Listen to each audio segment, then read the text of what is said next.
Hey there, my lovelies on Facebook. Hello, hello, hello, and hello, hello, hello to you on Instagram, my lovelies on Insta.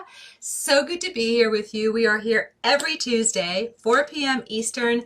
My name's Donna Hoffman. They call me the interior design advocate because I wipe out the ugly room, the unhappy result.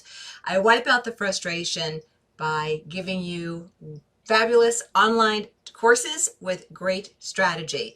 So if you have been struggling with design in your own home, not getting results that you love, girlfriend, we got you covered. We got you covered. Okay, so what are we talking about this week? This week we are talking about something that I get a lot of questions about. I get a lot of questions about accessorizing the bath. So when you say the bath or the bathroom, there are different kinds of bathrooms you guys are working on, right, in your own home. You've got powder rooms, you've got guest baths, you've got master baths. So we'll break them apart in a sec, but first, let's take them as one idea, right? Accessorizing the bath. If you want just a couple of key rules that'll always get you through, give you high-end results, high-end looking results without breaking the bank, a couple of things to remember. Number one, go big or go home. When in doubt, always better to do fewer, larger things and lots of itty bitty things for impact in the bath, and also from a clutter perspective. What I was saying was that you want to think about doing fewer, larger things rather than lots of itty bitties. And the other thing too, that the other rule that kind of leads into that is less is best, and less is best. I've told this story before, but if you're new to me, I'm going to tell you about the casino. So I had a design conference out in Las Vegas a couple of years ago, and I met a few of my design buddies out there. And to get anywhere in Las Vegas, if you've ever been out there, you know you have to walk through. You have to walk through the casinos, whether you gamble or not. So we're walking through, and I'm not a gambler, and so I'm walking through the casino, looking around, thinking, my gosh, this is a great looking, cluttered, crowded space. But really, what did the designers here do? What they did was they went up and they went to the walls. They looked at the lighting as an opportunity. They looked at the floor as an opportunity. They looked at the walls as an opportunity. Well, home gyms are kind of the same way, and so are bathrooms. There is not a lot of real estate for accessorization. So wall is a key moment that you have in any bathroom, no matter its size. And the lighting that you're doing in there is, lighting is partial functional furniture, but it's also partial accessory. So lighting is an opportunity to do something as well that will ignite a space, whether it's a powder room, a guest bath, or a master bath. You want to think about what the real estate is that's available for you. So let's talk about the largest bath that you are going to accessorize, and then we'll drill down to the smallest. When you're in a master bathroom, you've got a lot of opportunity. Again, it's not about bringing a lot of things in, but it's about bringing important things in. Something that's super low cost that you can do in a master bath that looks amazing, whether you have a built-in tub, whether you have a soaking tub, or like a mermaid tub, beautiful floor plant. I'm not talking about something that's 7 feet tall, like a giant fiddly fig, but something that's about 4 feet tall in a good looking urn, good looking container. There's some cool looking footed containers out there with metal bases. Great opportunity there. Also a small sidearm table, and I'm talking small, like a little 12-inch diameter, 14-inch diameter. If you have the space for it, next to a beautiful bathtub, beautiful look. And the accessorization on that table is minimal from there. It's really about the pretty little table that you're putting next to that tub, or a tiny little decorative chair. When I say tiny, I really mean something that's more like a boudoir kind of chair, right? Something that will fit well in that space. It's almost like a side dining chair, side diner. And then from there, what happens on the countertops in a master bath, you keep it simple. You want to keep it functional. Live plant material is great there too. If you haven't done something by the tub, it can be a succulent, it can be a small ivy, it can be nothing. It can be nothing more than just a beautiful soap dish, soap dispenser, and there it is. And if you want, you can also do your functional items, keep them beautiful, put them in pretty containers, your cotton balls, your cotton swabs, and that sort of thing as well. And then for wall art in a master bath, oh my gosh, don't go with itty bitty. This is your opportunity to do something large, either a single large piece, or a companion piece, but definitely in the master bath, because the room has more space, that's your opportunity to do larger gesture. So if you're doing master baths, you can have a little bit more. Obviously, you've got more real estate to work with when it's time to accessorize. What you don't want to do in a master bathroom is to add so much clutter with tons and tons of candles. If you have a tub deck, it's okay to do a single setup of accessories, a vignette, but you don't want to do tons and tons of things, right? It's so easy, even in a large bath, to just never let the eye rest because you've just put stuff everywhere. There's a magazine rack and there's 12 billion candles on the tub deck and there's just stuff everywhere, okay? So you always want to work with a sense of editing whenever you're working in a bathroom for beautiful accessorization. So then the next step down would be the guest bath. So now you have a lot less real estate than you would in a master bath. So in a guest bath, a couple of things from the master can translate. You can certainly do a beautiful plant, something that doesn't need a lot of light, a succulent, an easy ivy, and you can do, I've come over to the dark side, you can do a good looking faux, as long as it's not a dust collector, and be aware of that. Even your live plants, you got to sponge those babies off once in a while because they'll be collecting dust and then they start to look kind of junky. So try to avoid like dried flowers in a bath because those definitely are dust collectors. And if you're putting on makeup, that powder can kind of go everywhere and zip right into, that, dried whatever the heck arrangement that you have. So in a guest bath, something simple and easy, whether it's pretty hand towels, pretty soap dispenser, and maybe a small vase. Oh, side note, please be careful today with what you're putting on top of your countertops by way of soap dispensers. We bought something, I hate to say it, I don't want to trash Home Goods because we love Home Goods. They have their place for sure. But the soap dispenser that we purchased there for a client, for two different clients, leached out of the bottom, soap leached out of the bottom, or something leached out. I guess it's maybe the oil in the soap or whatever, but it stained the countertop beneath. It was a disaster. It was a mess. So I'm going to recommend that if you do buy a low-cost soap dispenser and put it on any of your countertops, I'd also buy, I know Pier 1 is closed now, but remember you could go to Pier 1 and they'd have like these very simple little glass discs that you could put under a pillar candle. I think those are great to put under a soap dispenser nowadays, because I think because quality is just kind of changing, always and going downhill. The lower the price, the item, the lower the quality. I'm thinking that something's going on where maybe there's less porosity in the ceramics that are being used for these soap dispensers. Anyway, ran down a rabbit trail I didn't mean to go down, but just be careful that you're not staining your counters. We had to bring people in and lift out this stain. It was a mess. But anyway, so in the guest bath, keep it as a simple setup on the counters. Space is better. Expanse is better than lots and lots of stuff, but you can definitely do something interesting in the way of artwork. And when I say interesting, I'm talking about size and scale, not like a little, 12 by 16 little itty bitty thing. See what you can, easily have above the toilet, or if there's an open wall. And if you're really trying to experiment and you're not sure what to do, just get out newspaper and start taping it up with painter's tape to different shapes and sizes. Get a size that you like, take out your tape measure, make a note of what it is, go to the store shopping with that, right, to find what it is you're looking for, or when you're shopping online. So now let's go to the even smaller bath, which is the powder room. So powder rooms are tough to accessorize. If you're dealing with a beautiful console sink, there's no storage below and very little deck. If you're doing a console sink, you may want to, above that sink, just do a very simple glass shelf, and on that you can house your soap dispenser and maybe disposable hand towels. And then of course, if you have like an 18-inch wide cabinet, also not a lot of space, so you don't have room for a lot more than what I just mentioned. If you've got a 24-inch sink base cabinet, you still have a little more space, but not a lot will fit there. Maybe to that setup you can even add like a little paperweight, glass paperweight or something. But then in any powder room, you have the opportunity to do interesting things, not only with your lighting, also with the mirror. The decorative mirror does not have to match and it'd be an identical match to whatever cabinetry is below. So that's an accessorization opportunity as well as artwork. And again, play with scale, go big or go home. So hopefully that helps. Anyway, lovelies, if you have a question about accessorizing a bath, I'd be happy to take your question live. And while I'm giving you the chance to put those in, I'll just tell you what we're talking about next time.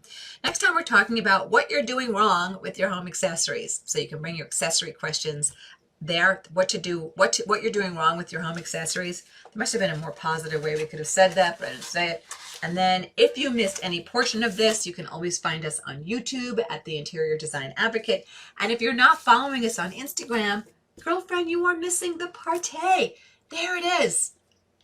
At decorating.genius. That's how you find me on Instagram, and my whole team as well. And if you'd like to know what we're doing at our design studio, you can also find us at our smaller feed, which is at IDH Designs. That's at IDH Designs. So I did post a link for you guys if you would like to learn more about my online course, Design CPR, Creating Perfect Rooms with Accessories. It is the boss. It is amazing.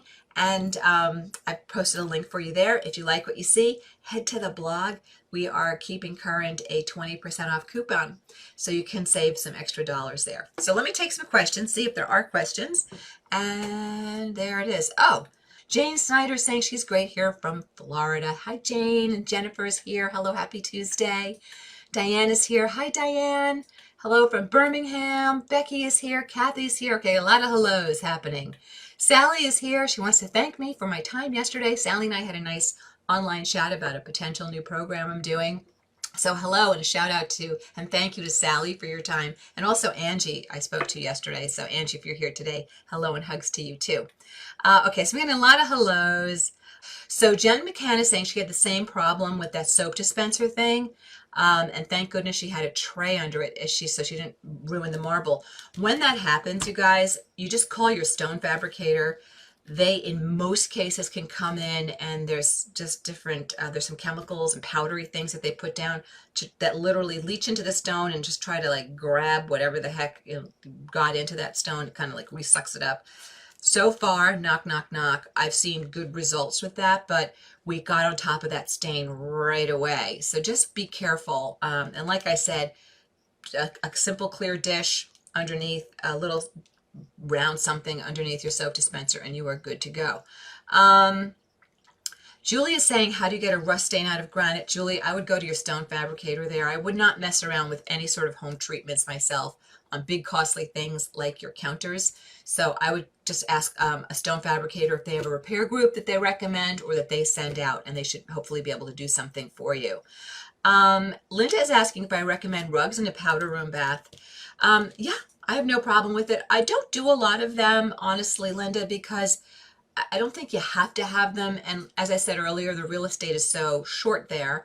But in a guest bath, if there's a shower, we'll either do a rug, I'll either do a rug, or I'll just over the bath. If it's got a shower curtain and it's not a glass door, we'll do a mat that people can take in and out, as they need it. But if it's a glass door on that shower in a guest bath, we'll usually do a rug. People want something soft underfoot. And in a master bath, I do rugs.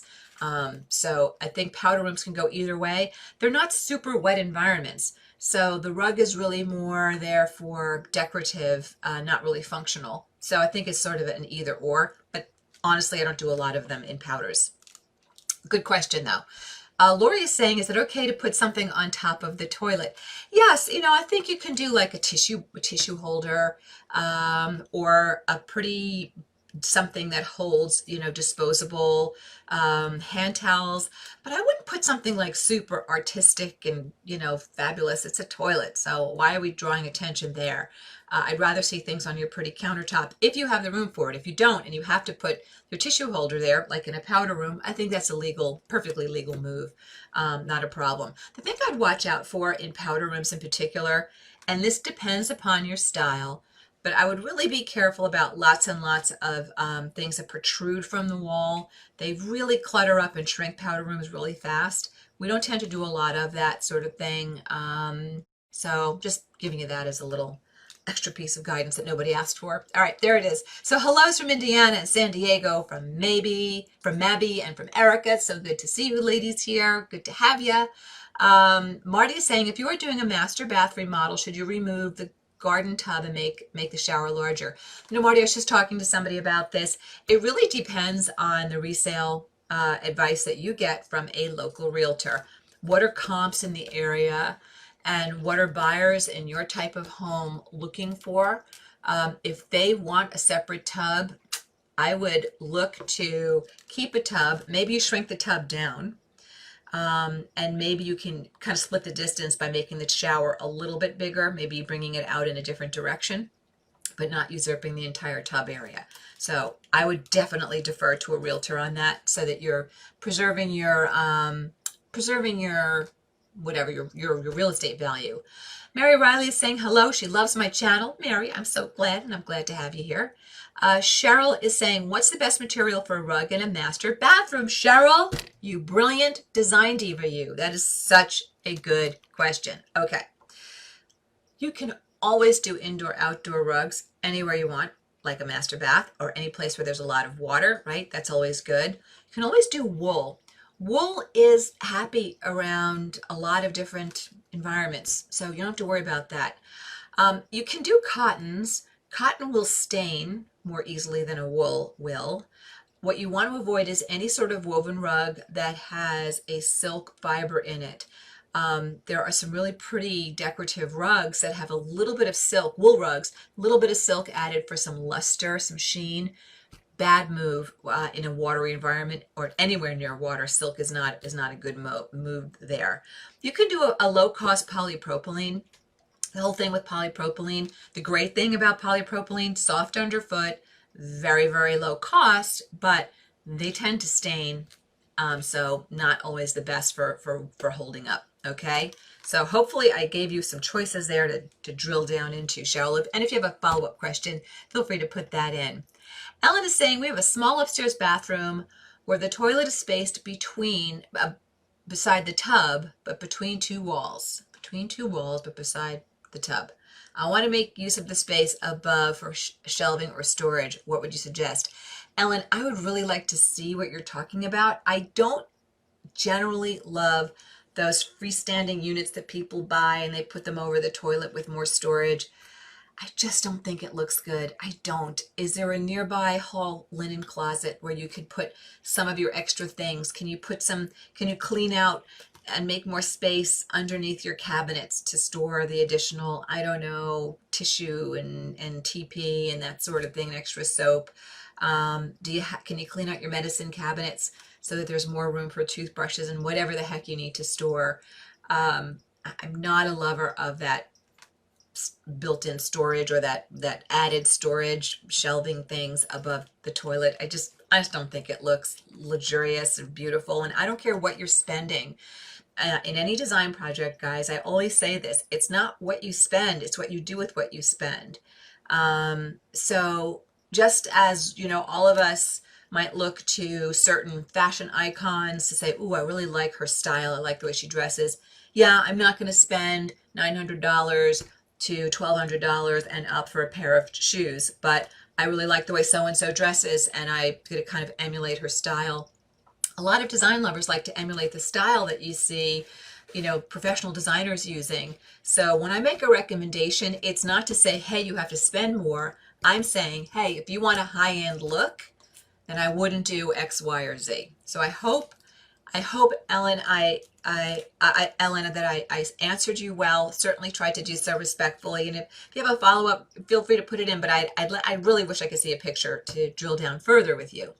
All right, Joe is saying, is it odd to have a light fixture have the light fixtures in different finishes? Example, light fixtures over sink, jacuzzi hardware and shower enclosed in brushed chrome, then an oil rub bronze globe over the tub. Okay, Joe, I do not feel like you ever have to match your plumbing fixtures to your light fixtures. I think your lighting fixture can be its own thought. It can be in the same finish color or the same finish entirely, finish and color, but it can also be an accent. It can be something different. That said, I'd have to see the room Would I do an entirely different metal finish on, you know, what's at the vanity versus what's over the tub? That's hard for me to sign off on without seeing a picture. My knee-jerk reaction is no, I would probably keep them fairly close, but I'd really want to be able to see a picture to be able to answer you well. So sorry, I gave you kind of a half pregnant answer. You know, you can't be, you're either pregnant or you're not. You're not sort of pregnant, and I kind of gave you a halfway answer. But without a picture, Joe, I don't think I can really give you a better, more definitive answer. So knee-jerk is probably not my first move, but I might be able to be talked into it if I saw it, and I can't see your picture. So, but Joe, I think you're I think you're in one of our private groups, so you can post that in a private group if you like. Alrighty. Alrighty. Melissa is saying, hi Donna, love you. I love you back, Melissa. Thank you. I am in search of a high-end soap dispenser because whenever I do the home goods route, the soap comes out with a green tint. You're kidding me. Don't say that, really? What the heck is that, do you think? That's kind of creepy. Thank you for that warning. I always use clear soap, so it's not the color of the soap. I feel like if I go higher end, it's safer. Thoughts, please, and thank you so much. Okay, where are we going to send you for higher end soap dispensers? Does our friend Mara do anything? Does she? I do bath, but I can check. Okay, Katie's going to check for you because you were so nice. We're going to do a little investigation for you right now. I'm thinking that Studio A Home or who are they? Global Views might have some things. They are not retailers though, guys. That's a manufacturer. But if you Google them, you will be able to see who carries them. And who do we know that carries them? I think Kathy Quo carries them, a little bit of them. Mm-hmm. And who's that guy's name? Elliot Stewart? Somebody Elliot? Howard Elliott? No. Unfortunately. What was that? Not seeing Bath. Oh, not seeing Bath there. Try Howard Elliott as an option. See if they have anything for you. So that's where I would start with those kinds of brands. Gosh, I'm trying to think. High-end catalogers, like try Bloomingdale's, try Neiman's. I would try going maybe to a higher-end department store, because if you go to BB&B, you're going to be seeing pretty much the same kinds of things you're going to see at Home Goods. Maybe a smidge upscale there. I googled high-end bath accessories. High-end bath, Neiman's, and Bloomingdale's came up. I'm like Google. Look at this. All right. All right. So Irene is saying, I feel ashamed to ask. Irene, don't ever feel ashamed here. You are amongst friends. Okay, but I will ask anyway. What is a powder room? You are so cute. A powder room is a really small bathroom that doesn't have a tub in it or a shower. It's just a sink of some sort, however big or small, a toilet. There it is. It's called a powder room. There, I don't know why it's called a powder room. And Katie is telling me final 2 questions. So as I'm getting ready to take the final 2 questions, remember next week we're talking about accessories for your whole home. What are the big mistakes? What are you doing wrong right now that's just backfiring on your gorgeous, hopefully gorgeous results? And I did post a link today to one of my online courses called Design CPR, Creating Perfect Rooms with Accessories.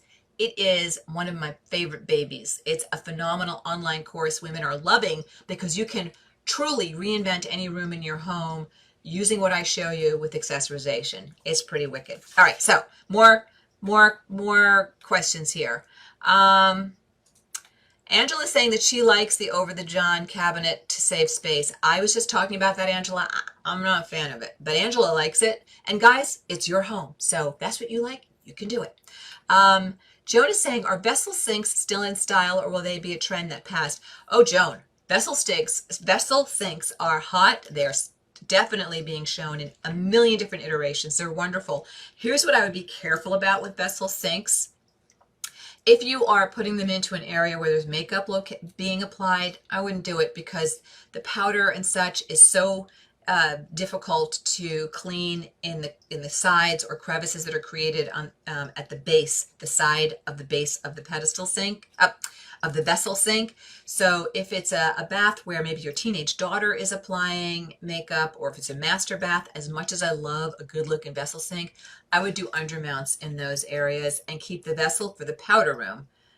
Or a very rarely used guest bath. So that's my 2 cents there. But no, we just put together a presentation for somebody for a variety of baths for their new build, and vessels they're a happening thing. Elizabeth is saying all 3 baths in my home have head knocker cabinets which take up space. Okay, I don't even know what a head knocker cabinet is, so I'm going to keep going. Ruth is saying, in another way of saying half bathroom, sink and toilet only usually. Okay, yes, you can call it a half bath. Sorry, yes, good point. Thank you, Ruth.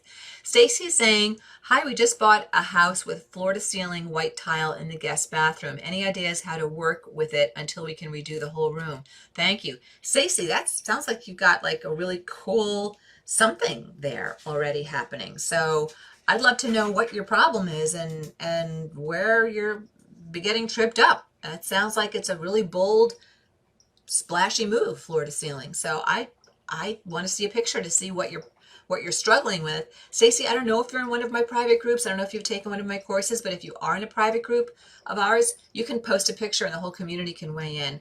And my team and I are in there looking around too. So okay, so last question. Here we go. Should the shower curtain go all the way to the ceiling? Diane wants to know. Diane, if you're doing a custom, okay, no. Answer no, because even if you're doing a custom shower curtain, which, by the way, guys, you can do out of a sheet if you want. I mean, there are so easy to just have somebody convert something into convert a flat sheet into a shower curtain. But here's the thing: by adding the holes, but the keyholes, but the length of the shower curtain, if you're buying something standard, the length is the length. So you need to hang it. So I forget what off the top of my head what the standard hanging height is, but you want enough overhang over the side of the tub. But if you were going custom, you say, oh, I can go as high as I want. Well, not really. It's kind of cumbersome for somebody who's 5'3", I'm 5'5", to handle that shower curtain. So just remember, you've got to comfortably be able to open and close this, right? So I would just ask you to Google the ideal height for your shower curtain. Most of what we do in our world, we do a lot of glass, but I love a good shower curtain. I think they're beautiful. I think it's an opportunity to do something really handsome and different for the shower curtain. You can't oversize it so much that you can't comfortably operate it unless you are from a really tall family. All right, one more question, and then really we've got to skedaddle. I've got to do a podcast interview later, so I need a nap before that. Belinda's saying, would you paint your front door and side lights the same color or paint the door? Okay, I'm taking questions on topic this week with Belinda, but thank you though. Becky is saying, recently moved into a garden home, downsizing. What do you suggest for shower curtain ideas to make the guest bathroom look grander until we can remodel? I think you can, for a fairly low cost, you can go to a fabric store, find a good cotton fabric or a cotton poly blend, and ask them how much would it cost to turn this into a shower curtain. Guys, it's not a lot of sewing. It's a big straight piece of fabric, and then they simply add these keyholes to it along the top for you to put in your rings. It's so much easier than you think. If you want to get really jiggy with it, you can do a double fabric so that there's something at the top, something else at the base, but I don't think you have to do all that.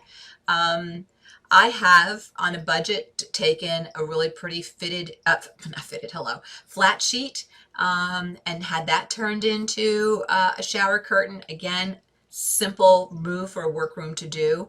So I think you can do those sorts of things. And if you're going to go retail for that shower curtain, find that first and then back the rest of your decor into the room. Much easier to do that than to have to do a needle in a haystack search to find a particular type of shower curtain. Here in our design studio, whenever we design a space, we always go for the search for the most difficult thing to find first, and then we back in the rest of our sourcing and searching. So hopefully that helps you. Okay, lovelies, it was great to be here with you. Next week, we're taking a deep dive into home accessorization, particularly the mistakes that you're making right now that are backfiring on you, blocking your beautiful results. I have loved being here with you. I'm sorry if I didn't have time to take your question. We've got to scooch, but I'll see you next week, 4 p.m. Eastern, right here. Take care, everybody. Bye. Hi, this is Donna. Thanks so much for watching. And if you like this video, please hit the like button and comment below so I know what you think. And don't forget to subscribe to the Interior Design Advocates channel so you don't miss any of our great content.